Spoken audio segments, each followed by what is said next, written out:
Club Vipers ewutudde UPDF goal 7-2 wali ku St Mary Stadium ekitende okulinnya ku ntiko y'ekimeeza ekya LIIGI eggwanga. Vipers etebye goals 6 mu kitundu ekisooka ng'eyita mu bazannyi okuli Bright Anukani, Siza Manzoki atebyeko 2, Milton Kalisa, Yunus Sentamu ne Emma Munobi. Nga mu kitundu ekyokubiri Bobos bya Ruhanga akubye goal ey'omusanvu, songa eza UPDF 2 zitebeddwa Yunus Sibira ne Salim Hood. Ejinja ku Njeru Technical Center Sports Club Villa Jogo ewutudde Tor United goal 4 ku bwerere nga goal za Villa zitebeddwa Salim Abdara, Nicholas Kabonge, Benson Muhindo ne Goffin Orioth.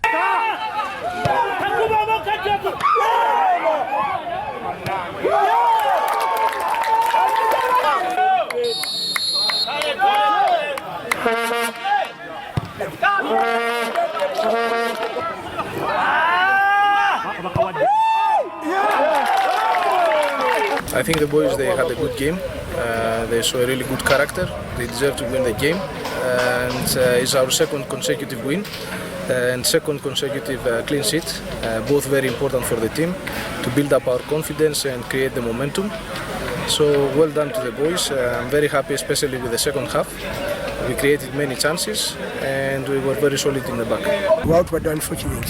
Tuliziza omupiira okusinza ku nsobi ezikoleddwa naye nga gemu ebadde nnungi nnyo tubadujangizeza kujandulinga obulungi n'ensobi ezibadde mu defense nti awaddewo miscommunication mu defense tusobola okukonsidira goolo nnya naye nga otherwise gemu yaayo gemu ebadde nnungi ti build up zibaddemu ttiimu zombi zisambye bulungi abavubuka bwe basambye bulungi abavubuka abasinga bonna bonna si bazanyi abadde mu Premier League, bazanyi badde mu university ez'enjawulo, abalala babadde mu region.